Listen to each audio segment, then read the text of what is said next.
So, vlog number, I don't know what it is. I just kind of went on a tirade.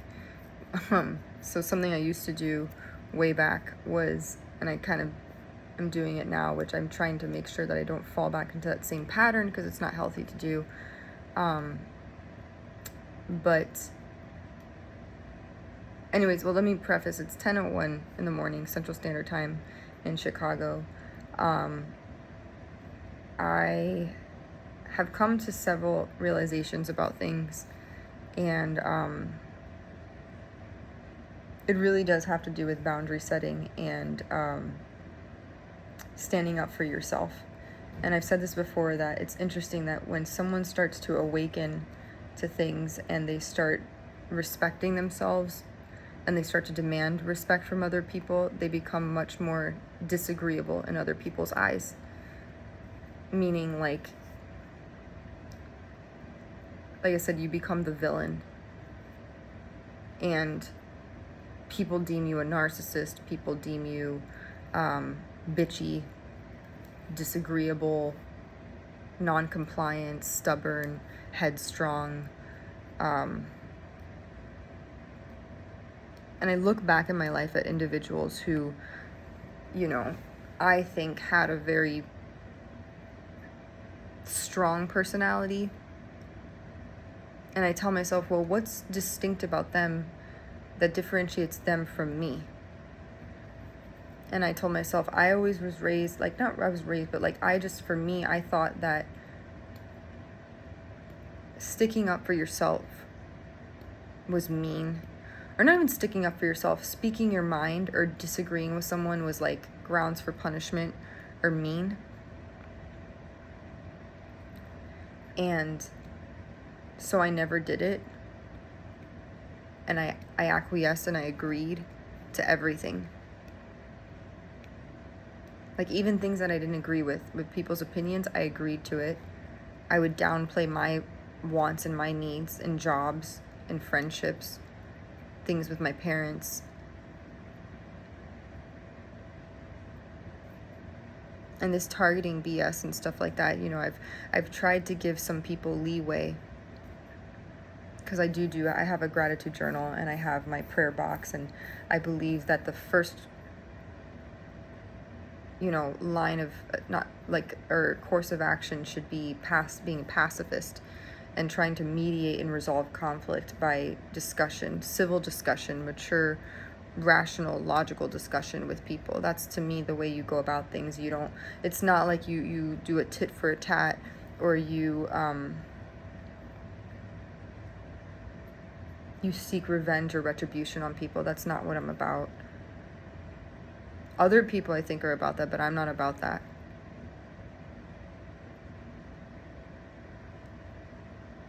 So, also, I had a therapist once where she told me, bullies pick on the nice ones because they know that they're not going to fight back.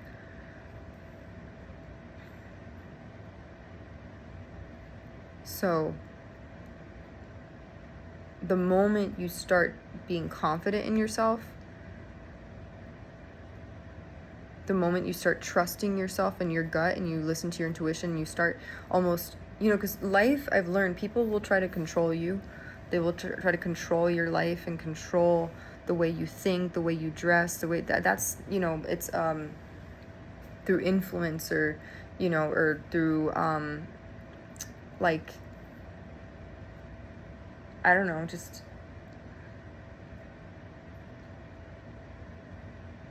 and that's not, humans aren't meant to be controlled in that way. And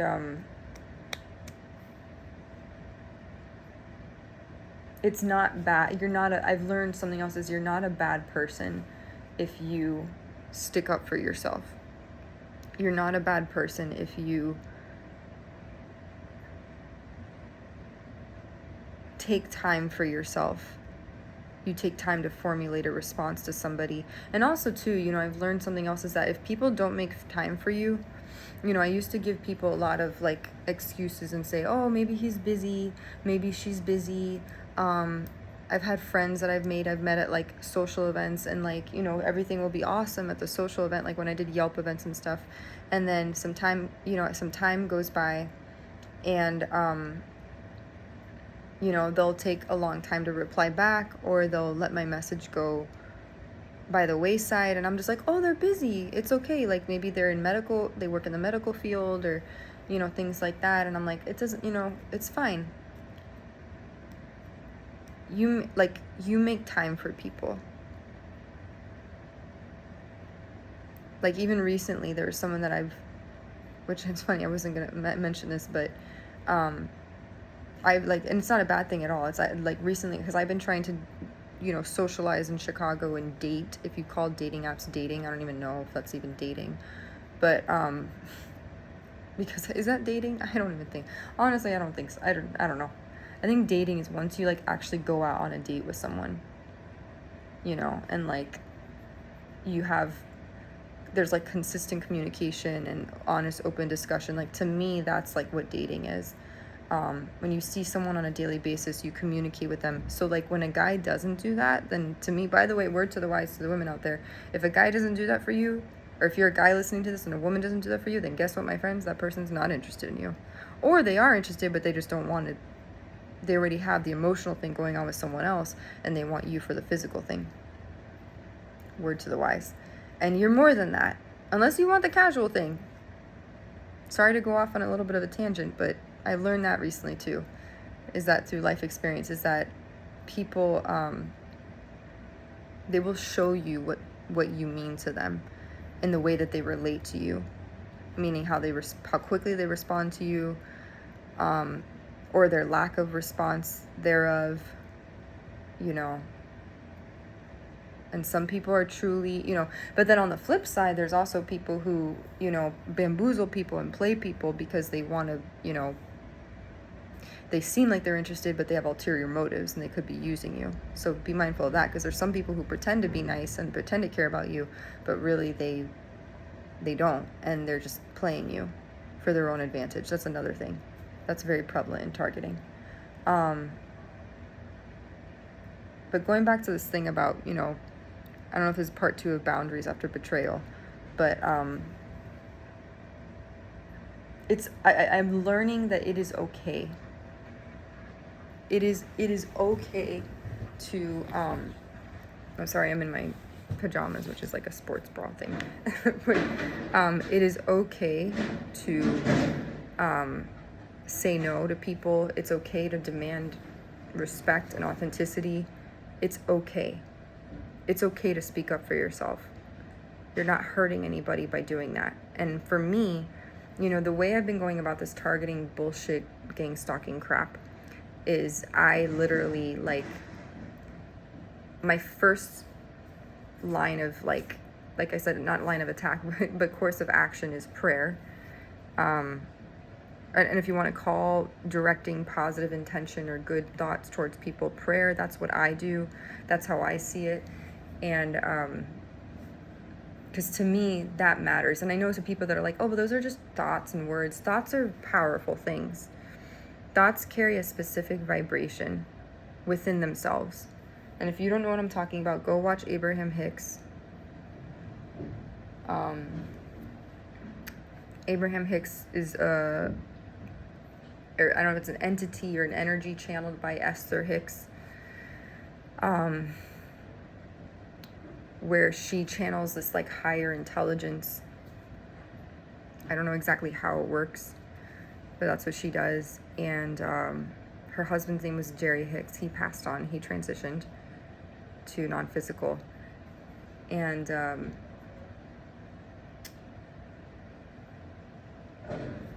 sorry, my hair keeps, I'm telling you, this is probably because of the heavy metals that I'm eating and ingesting on a daily basis.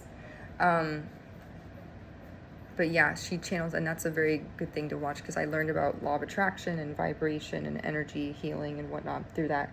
Also, another person named Matt Kahn is also very relevant as well. So yeah, but my first course of action when it comes to dealing with bullies and people like that would be to pray for them.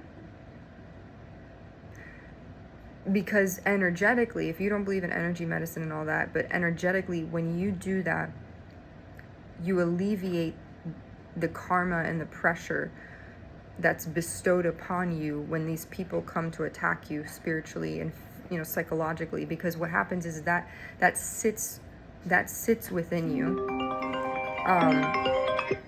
That sits within you, and that essentially it'll affect you,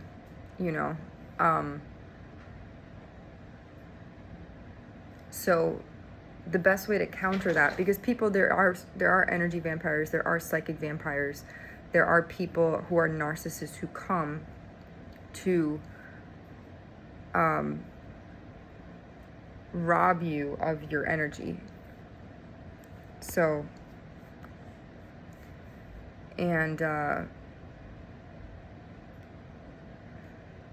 that's how it works. And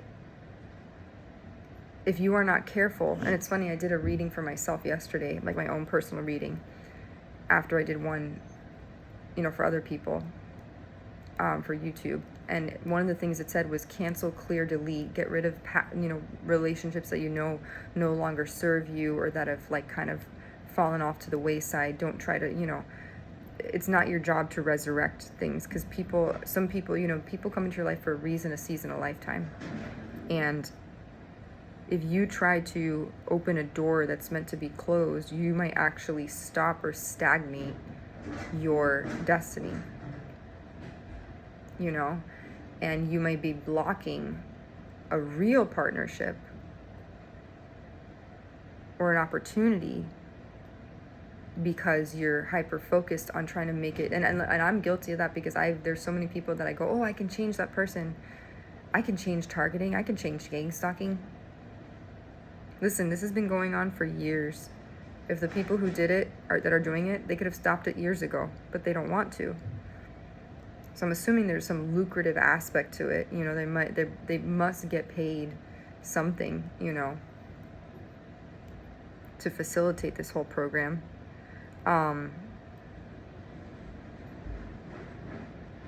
So, because I know for a fact, I know my body. And I know I've been either ingesting some like heavy metal or noise harassment. Do you hear that? Do you hear that? Literally, they're like banging shit together as I'm recording this. And they're like right there. We carry on anyways, move forward. Because someone doesn't want my message to get out to people. Evil takes all forms. But you have to make sure that you're not evil yourself, because then you become as low life as the people doing it. But like I said before, my first course of action is usually prayer. Because energetically, because I do believe we have a spiritual body, we have an astral body, and the spiritual body and the mind affects the physical just as much, as anything else. So if you hold on to resentment and to hurt and anger, and it's very easy to get angry in this kind of situation, especially for me, because, it's been very hard to find work, solid work, good work, I know there's applicant tracking systems and stuff like that, but because of what I've been through, people are probably not prone or apt to hire someone who I've had like several jobs in the past, I don't know how many, 6 years. But at every job I've had, I've been bullied at. Every single one. And if someone were to take a bird's eye view and watch, they would have said, yeah, she for sure was like people ganged up on her, and they tried to sabotage and undermine her and make her work experience less than pleasurable. And you can say, well, then start your own business, whatever. That's something that it takes time. And I'm well qualified. I've worked in healthcare for several years.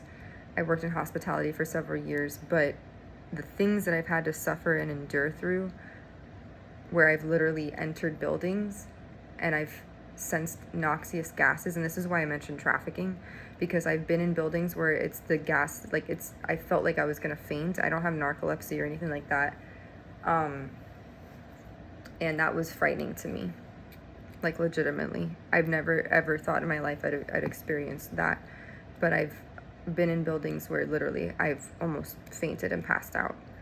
Hospitals specifically. Now, why they decided to participate in that, I don't know. But all I can think of is trafficking. Because the individuals wore masks in those places, and I didn't have a mask on at one point, and I nearly almost like fainted and lost my life. But they don't want to take responsibility and say, oh no, we didn't try to do that. No. I'm sorry, I'm picking because I have this dry cuticle. I need to like moisturize my cuticles. But yeah, prayer is usually the first go-to for me. And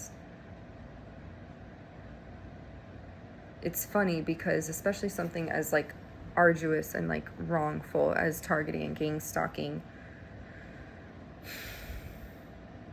the moment you speak up about it, you become like a threat to these people, you know, you become a problem. Because they want to do whatever they can to try to maintain this egregious, malicious ass, stupid, dumbass program thing. And I'm sorry, it is. What good do you get by hurting people? And hey, if all the trafficker, gang stalker people, if you're watching me, what good do you guys get from doing what you do? You try to denounce people as being crazy, having mental illness. You try to put people in mental hospitals. You prevent them from having jobs. What good do you people do? Nothing. And then you try to send people who are not actual perps, not targeted individuals, to come and try to like handle the person. No.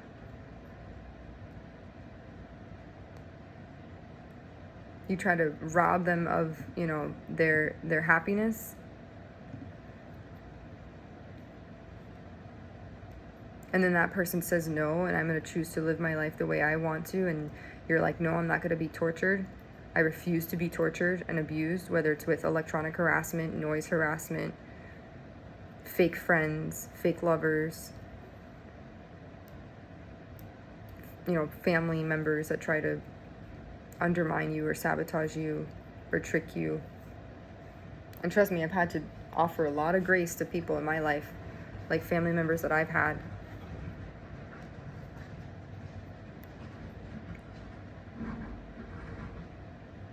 Landlords too. Landlords get in on it too, which is really sad. But I also think there's rumors that get started about people. Some people I think are tested to like just see how they handle it, but to facilitate something longitudinally. Because if you talk about research, right, longitudinally, there's studies that you can do, case studies that last, you know, X amount of years. That's a lot of money that they have to funnel into a project like what targeting and gang stalking is, or was.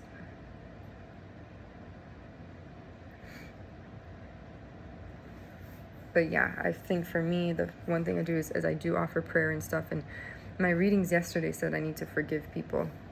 And it's so hard to forgive people. I'm going to be honest. It's so hard to forgive people.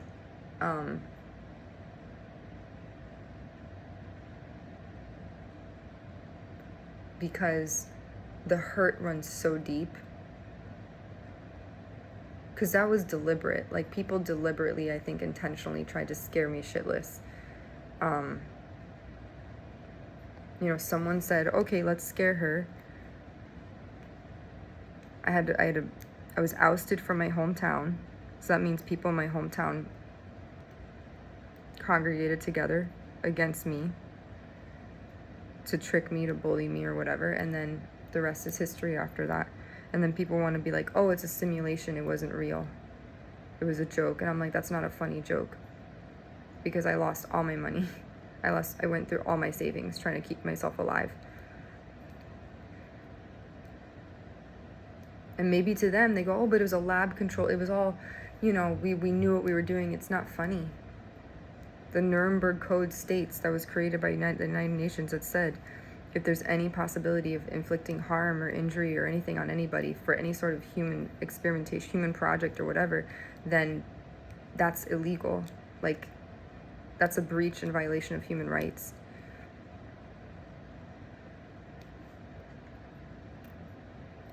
But somehow, some way, these people don't see that. They don't see that they inflict pain on people. They don't see that they're torturing people. And I literally Googled, like last night, I said define torture. Torture is the intentional infliction of severe physical or mental pain or suffering. It is typically carried out to extract information or a confession, punish, coerce, or intimidate, and is frequently condemned as a severe violation of human rights. Under international law, specifically the United Nations Convention Against Torture, the definition of torture is widely standardized and requires 4 key elements. Number 1, severe pain and suffering, the deliberate infliction of extreme physical or mental agony. Number 2, intentionality, the act must be committed on purpose, not by accident. Number 3, specific purpose, done for reasons such as interrogation, punishment, coercion, or discrimination. Number 4, official capacity, inflicted by, the instigation of, or with the consent of a public official or person acting in an official capacity such as a government agent.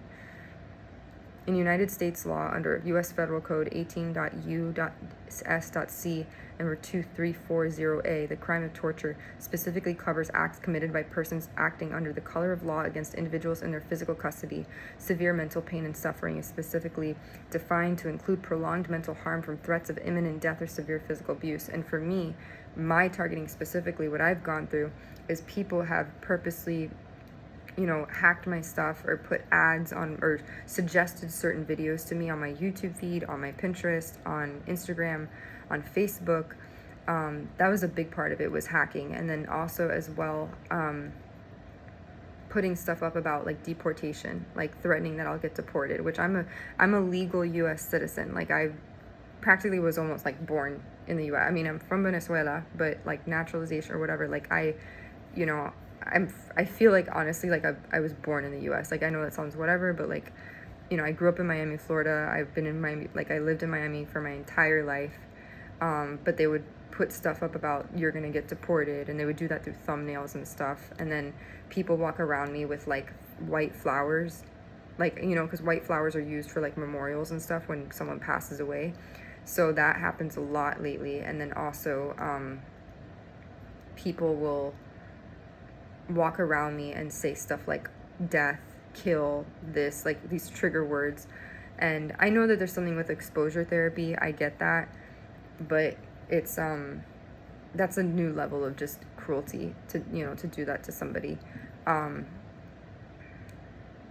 So sabotaging someone's career, that's very prevalent. Keeping someone, from being able to work at certain places. And then when I have gotten jobs, I'm either overworked, underappreciated, undervalued, disrespected, ganged up on by employees, passive aggressively made fun of using like group chats, memes, little giffies that they put. And that's just, it's so mean, it's so cruel. And no one wants to work in an environment like that.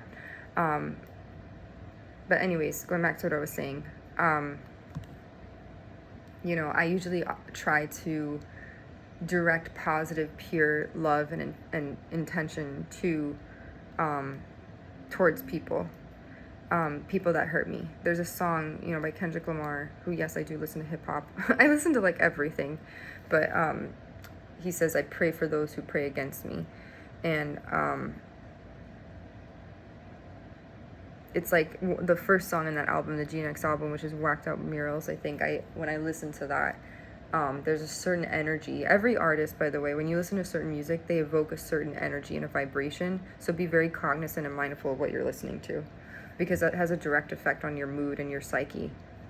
So, but there's a song, Whacked Out Murals, and basically they like spray painted all over. The story goes, like, I don't know if it's in Compton or something, they spray painted over his murals, they did a mural of him, like wall art, I guess, in Compton, and someone or some group or whatever sprayed painted over it, just as like an act of like bullying or whatever. And look, and he's an artist, he's a very well-known artist, hip-hop artist. So bullying happens to everybody.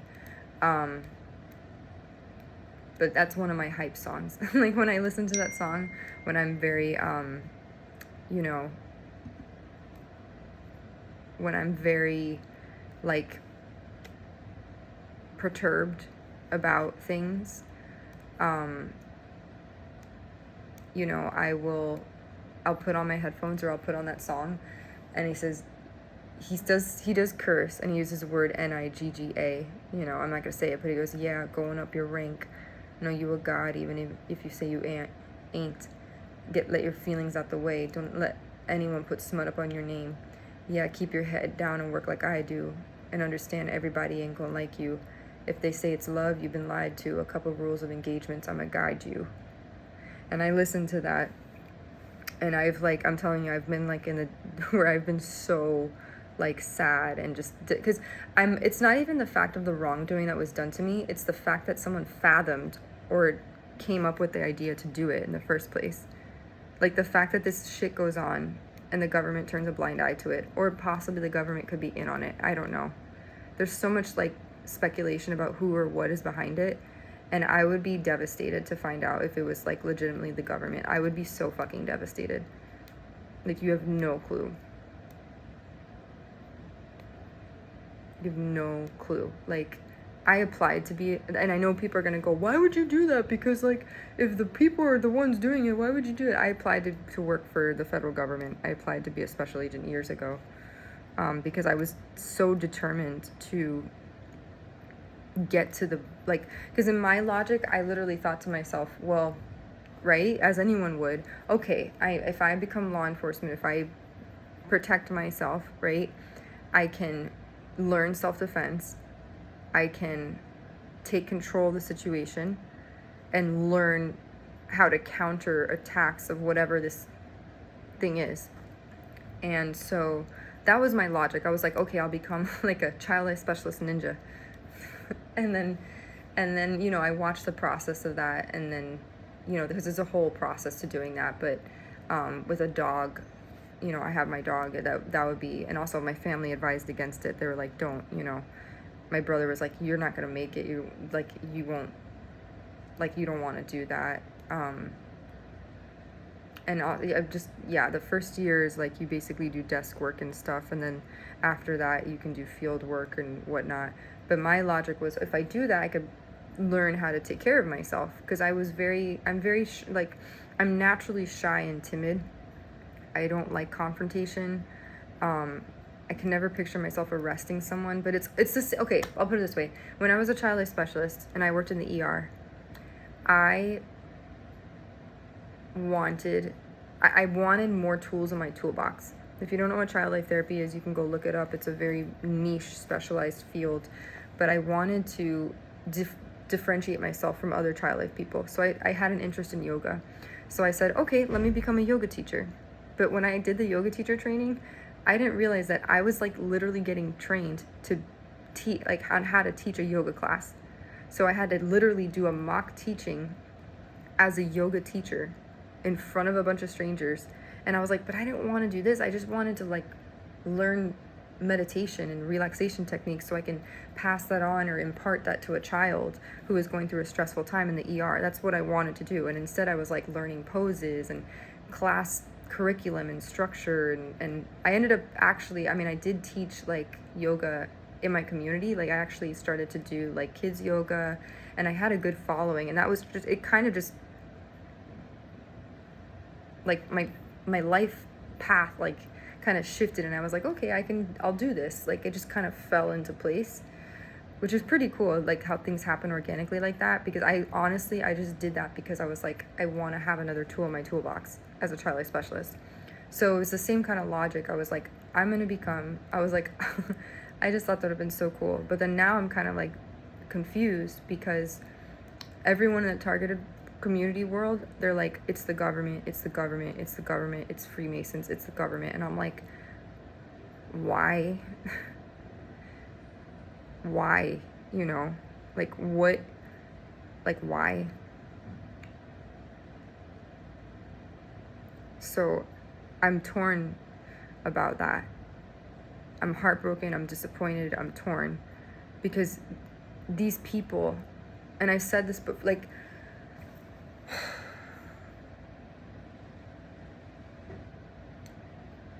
I'm someone who has much respect and reverence for authority.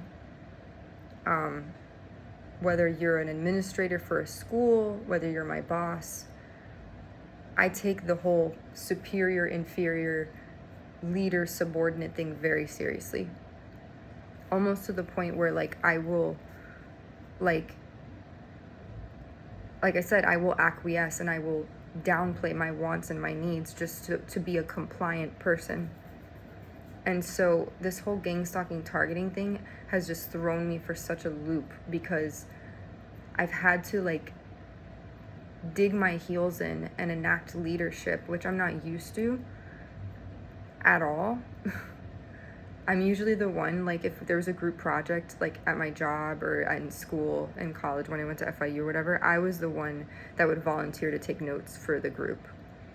I was kind of like the facilitator, not the group presenter or the leader, right? I was kind of like the person to help keep people, the more like administrative clerical thing to like keep people on task. I loved note taking. I loved like the coordinating part. Like that was my thing. That's what I loved to do.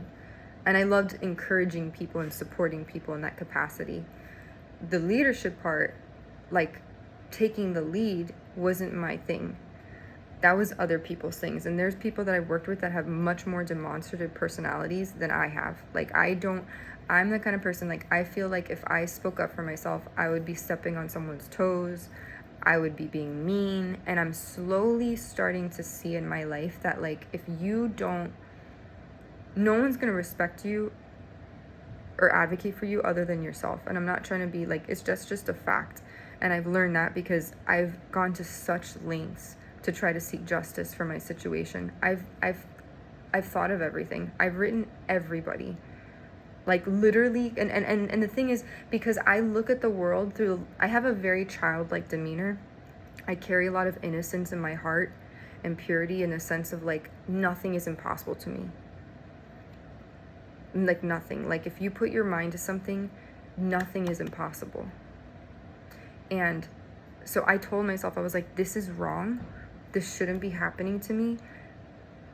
I need to do something about it, and I need to find the resources. So I reached out to everyone. And when all this stuff first started, I reached out to everybody that I thought could help me, like tech people, senior Apple people, you know, in the tech world. I reached out to who else?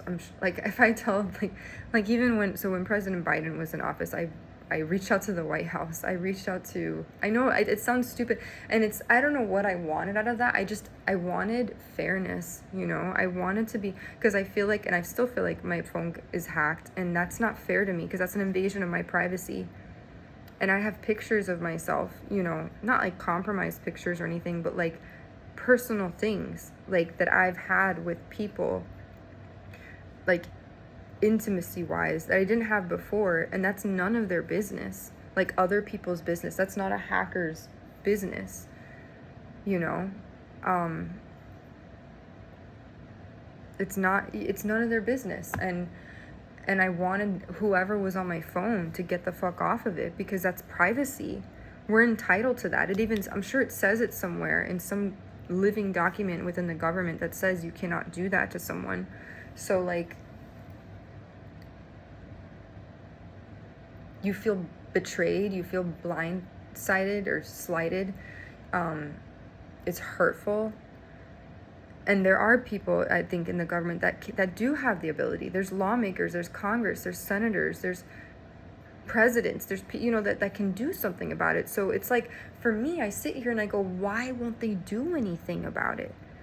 You have a bunch of people all congregated together who are on YouTube, who are on Facebook, who are whatever, talking about this horrible, egregious, malicious thing that's gang stalking. And it's not a gang per se, like a, you know, papi chulo, you know, like cartel shit like that. It's like people, everyday people that become perps, that get paid off money, or even people, maybe government people, who get paid off to just provoke you and bother you. Now what does that look like? I know it's hard to believe, trust me, I get it. Like I didn't think this shit would happen in this country either, but it does.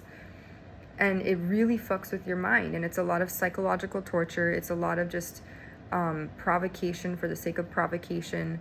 And it breaks my heart to know that there could be a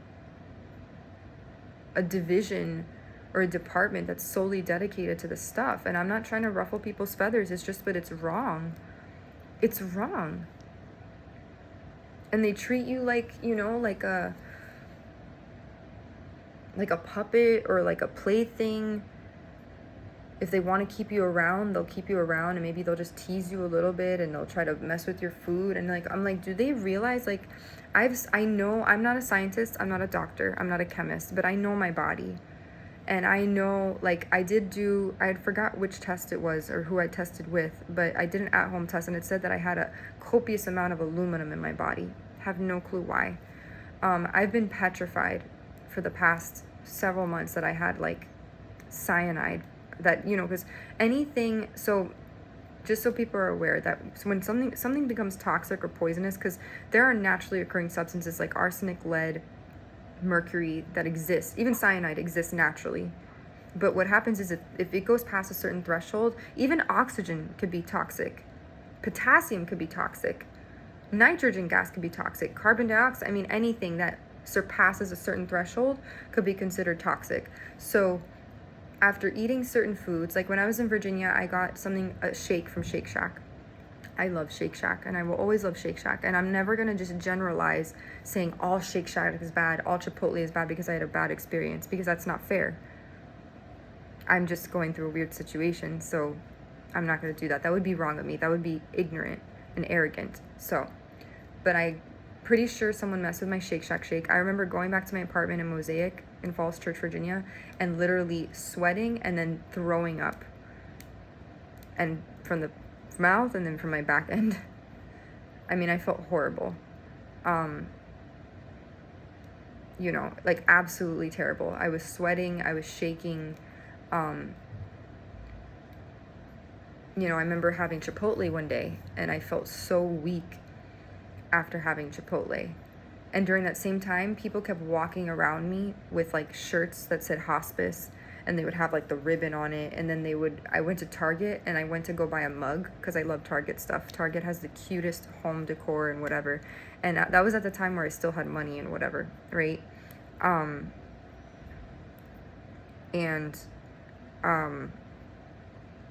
So I remember going to a certain aisle, and I'm like, how do they know that I was going to get like it's almost like they knew that I was going to go to Target and go to the mug aisle, and like it was so weird. I'll never forget it. There were all these cups. They had these astrology cups, which is not what I was buying, but like they all were turned around to say cancer. And I'm like, but I don't feel like I have cancer. But people were trying to make me think that, that I had cancer or something. So it was very, like, just daunting and, frustrating. And I kept telling myself, who's responsible for this stuff? I was going on dates at the time too, and I had weird experiences sometimes with dating. One person was kind of consistent in seeing me when I was in Virginia, and I kind of trauma bonded to him, which is frustrating because I finally broke that trauma bond. It took like forever to do, but like I finally was able to overcome that. But again, the whole thing is just, it's very baffling and mind-boggling that this stuff occurs in our country, and I think it exists in other countries as well. I think people get handlers assigned to them, and I don't even know how that works. It's like almost like, and I don't mean handler like kidnap handler, but like someone to keep tabs on the person. And I don't consider myself a leader by any means, but like I will not be tortured. It's so wrong. It's so inhumane. And the sabotage behind the whole thing is just, it's so sad. Like with the workforce, with everything, I recently experienced being scammed with a job. And, you know, people in the target community go, oh, you're on a terrorist watch list, you're on this and that. But I do my FBI fingerprinting. I'm able to work in you know, childcare, and I don't have any issues with that. Like, I am able to get hired. So to me, it's like, I keep wondering, I'm like, who are the people doing this shit? And how do they get away with it? Because I'm pretty sure there are laws in place that say you can't do that to humans. Like, I learned about, again, you know, going back to the torture thing, there's like stuff, there's a Nuremberg code, you know, and it speaks against this, because like it says, you know, torture again is mental anguish. You have intense agony, distress, or anguish of the mind, suffering. Colloquialisms, any highly unpleasant, stressful, or agonizing experience. Is a sense of torture. You know, it says to punish, coerce, or afford sadistic pleasure is an attack on a person's humanity and dignity, is a grievous violation of human rights. It cannot be justified under any circumstances. The Department of Justice defines it as torture is defined to include acts specifically intended to inflict severe physical or mental pain or suffering. So this is, oh, and then also too, as an act of revenge, as a means of getting a confession or information. I'm like, but I never committed any crimes. You know, I've never done any, I'm like a saint compared to, I'm not trying to be whatever, but I comport myself in a way that is synonymous with someone who tries to demonstrate empathy, compassion to every person, place, or thing. And targeting is brutal because they will make up lies about you. Like I'm not kidding, where I honestly, there was a point where I was driving on the highway, like when I was moving, and I was, you know, and recently too, like, but more so before, and I would see purposely, like I think people drove RVs and stuff and horse trailers around me, and they would put like, the cars would say like Cougar all the time, Cougar. And then another time when I was at our service plaza, they had these young boys walk by me, like on purpose, like, and I felt so uncomfortable. I was like, for some reason, I just felt like it was awkward, and I was like, this is weird. I'm like, why are they? And they almost like huddled twice, actually. One time in Virginia, these young boys huddled around me, like I'm talking 15, 16-year-old boys. And then the same thing happened at a service plaza, and I'm like, what is going on? And I'm like, I don't know if someone's trying to like tempt me with like children or something. And I'm like, bro, I'm like, I worked in education, I worked in healthcare and pediatrics. I'm a mandatory reporter by law. If I witness child abuse, I have to report that. But for some reason, I felt like they were trying to like influence me to like, and this sounds so crazy, and you know, it's almost like they were trying to like get me to like be with minors or something. It's so weird. And I'm like, what in the world? And usually what I realize is that when people make up accusations or lies about someone, it's usually because that person's guilty of whatever they're trying to accuse you of. So that was weird. And they try to give credence and reasons to why you need to be like gang stalked and watched and all this bullshit. But my biggest thing is like, how could this continue to persist and exist in this society? It does no good for humanity. It causes people a lot of stress. People's lives get upended and ruined. I mean, literally, I don't want to say I'm broke, but like I'm in poverty. I have to be on Medicaid, which by the grace of God, I was, you know, I wasn't approved before for Medicaid here, and Medicaid's not great. You know, you're not getting like the top tier echelon healthcare. You're getting like, and even with the healthcare, sometimes people don't give you the proper answers that you need. You know, you get sabotaged financially.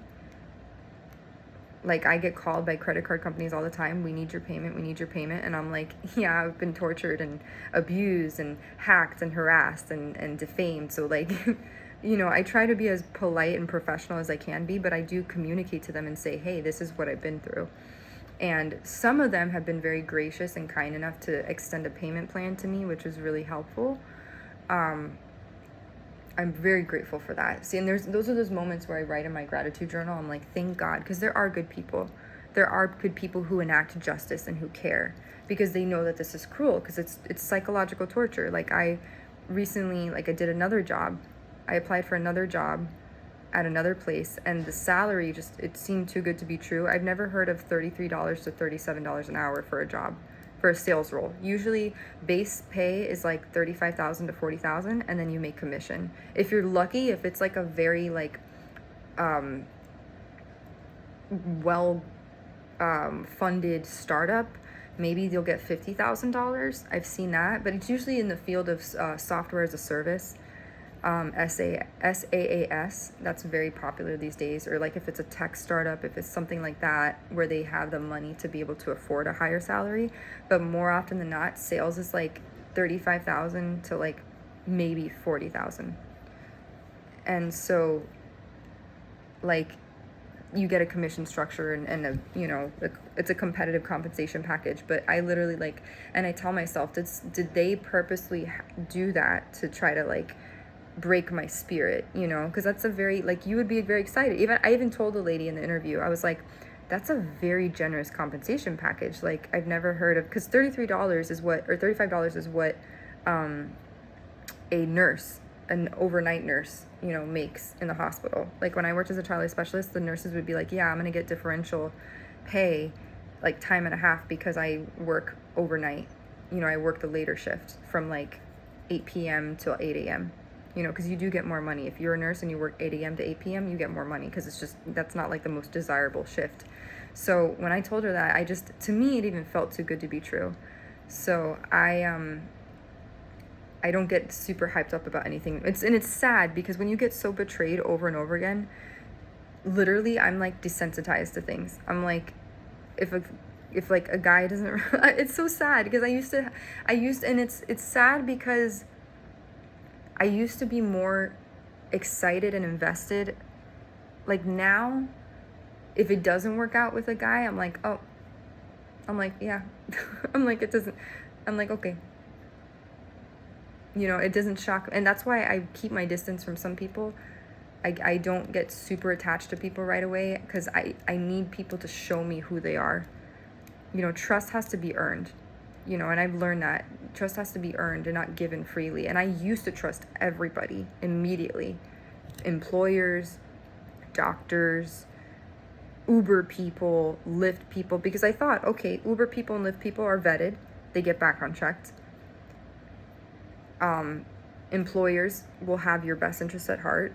Cops, soldiers, I'm like, forget about it. I'm like, you're kidding me? I was like, they're so, you know, cops and stuff, like, they're honorable people. They won't break the law. There are crooked cops. There's crooked lawyers. I did a reading yesterday that I sent to my mom, and I said, hey, look, I know you don't believe in the cards, you know, oracle readings and shit, but like, it says that there's criminals involved with my situation. And she didn't reply back to me, but like, I know shit stinks. And I could feel it. That's the hard part about being intuitive and empathic. You can feel things, like with precognition and stuff. You can feel stuff before it happens. And I have that ability. I can sense people's intentions and motives. Maybe not like super strongly, but I can sense it. And I do believe we all are psychic to an extent, but it makes it really hard to date. It makes it very hard to have a job, because like you can tell when your boss is an asshole, or like when, you know, like, I don't know. You can just, you can tell. And to me, it's so easy. Like you say the truth. It's not hard. Like you say the truth. You say, hey, this is what happened. And I'm a forgiving person. Like, let's just say there was let's just say hypothetically, right? Let's say that there was a misperception. Let's say there was a mix-up or a misunderstanding, right? Like I did receive, which I don't understand because I didn't get any alerts on my credit cards with Experian or Credit Karma or whatever. I did get an identity theft booklet way back. Like when I told one of the cops, I was like, I don't know what's going on. This and this is happening to me, and it's very scary to me. you know, and he, remember he went in the computer, he's like, okay, let me, and he's like, this might help you. And he gave me an identity theft booklet. And I'm like, that's not what I'm here. I'm like, I'm talking about stalking and hacking and cyberbullying. Like, no offense. I was like, I don't know what this is going to do. Because it was basically like all the steps to take. Like, if you get your identity stolen, it's like all the steps to like take to like protect your identity. I'm like, I froze my credit card at the time. I was subscribed to Norton antivirus, whatever. I had someone told me to get a VPN, so I did NordVPN, and I did LifeLock Identity by Norton as well. I was paying $34 a month. So I don't know if he was joking. I don't know whether to take that seriously, because he was a cop. So if you're a cop, I'm like, okay.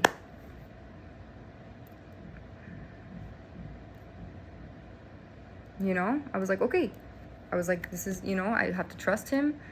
You know, and then I did what I could. I mean, because when you, as a single female, when you go through an experience like of like being targeted or whatever and like stalked, you don't know what the motive is of the person doing it. So you're like, is he gonna hurt me? Is he not gonna? And he might not, the person who did, he might not even give a shit. He might have just been like being silly and whatever. But you don't hack someone. You don't hack their shit. And you don't, you know, and it's hard, and that's the thing, digital stuff is so hard to prove, you know. And I was told, oh yeah, we'll sit down with you and we'll look at your computer. And then I get a letter in the mail a few years ago that says, that my mom gave me, that she opened actually, and she's like, and I don't know why she opened it, she should not have opened it, because that was my mail, because I was living with my parents at the time. And she's like, you're not gonna like this. And then it said that they basically dismissed the case and they didn't bother to help me. So I was just like, okay. And then I almost got fired at a job because the people, I think, tried to get me fired or whatever at a hospital job. And then I left and I went to Philadelphia. And then the story goes. And now I'm in Chicago, and things have been 10 times worse here. And my food was messed with, and my water was messed with, and I don't get proper medical care. I feel like I don't, and I feel like a case study. I know that sounds crazy, but I feel like some weird ass science project case study thing. Like, you know, in West Side Story, when they're doing the part where they're dancing at the gym, the new version, where they like, the guy, he's like, it's a social experiment. And he says that when they're dancing in the circles. If you've never seen that movie, it's a beautiful movie, except only sad. I'm not going to give it away, what happens at the end. But, you know, people have said that on Quora, you know, on the forums, and they said that, oh, it's a social experiment. And I'm like, but why would you torture someone as a social experiment? That makes no fucking sense. And then why would you send fake targeted individuals my way to try to, you know, coerce me or control my, like, no. And then why would you do noise harassment outside? Why would you do electronic harassment? Like, where I feel like my body sometimes is being fried like a French fry. And also, too, I had weird shit on my computer. Like, for example, there was a ticket, there was an HTML JavaScript thing in my computer. I had a MacBook Air at the time for a ticket to go to France for Air Corsica. And I was like, I don't even know what the fuck Air Corsica was. And I'm like, who? That means someone used my Wi-Fi at my house and back in Coral Gables to do shit. So I don't, like, it was weird. I'm like, I didn't go to France. I didn't buy a ticket for an airline for France, you know, JetBlue or anything like that. But there was literally, like, deeply embedded, like, I went and I digged on my computer and it said Air Corsica. And I'm like, what the fuck? I'm like, I didn't go to France.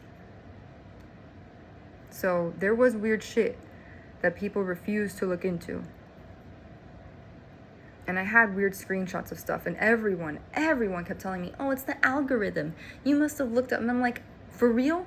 I don't look up stuff about being shot at or prostitution or murder. Like, it literally, that's the stuff that would come up on my feed years ago. And I'm like, who the fuck is trying to scare me shitless? And it said, in the mind of a psychopath. And I'm like, what the fuck?